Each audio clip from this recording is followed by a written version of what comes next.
இந்த வீடியோ ஒரு வாரத்துக்கு முன்னாடி எடுத்த வீடியோ. தம்பிக்கு ஃபீவர்னால எடிட் பண்ண முடியாமயே போயிருச்சு. இன்னைக்கு தான் இந்த வீடியோவ எடிட் பண்றேன்.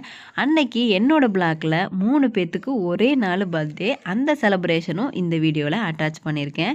மார்னிங் பிரேக்ஃபாஸ்ட்டுக்கு தேங்காய் பால் தான் ரெடி பண்ணிட்டு இருந்தேன். எனக்கு பெரிய ஷாக் என்னன்னா தேங்காய் பாலே வரல. போய் ஒட்டிக்கிச்சு குளிர்னால. சுடு தண்ணி ஊத்தி எப்படியோ ஒரு வழியா தேங்காய் பால் எடுத்தாச்சு. அது கூட நாட்டு சர்க்கரை போட்டு நல்லா கலக்கியாச்சு. ஆப்பத்துக்கு மாவு அரைச்சு வச்சிருந்தேன். அது கூட தான் தேங்காய் பால் ஊற்றி சாப்பிட போகிறோம். என்கிட்ட ஆப்பக்கடாய் இல்லை.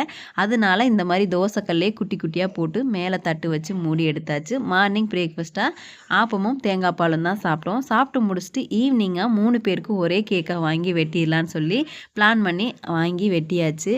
அதில் ஒரு குட்டி பொண்ணு மட்டும் கோவிலுக்கு போயிட்டா. இவங்க 2 பேரும் தான் பர்த்டே பேபி. இன்றைக்கி நல்லா 3 பேருக்கும் கேக் வெட்டினதில் நிறையா கேக்கு வீட்டுக்கு வந்துச்சு. நிறையா கேக் இன்றைக்கி சாப்பிட்டேன். பிடிச்சிருந்தா லைக் அண்ட் சப்ஸ்கிரைப் பண்ணிக்கோங்க. பாய்.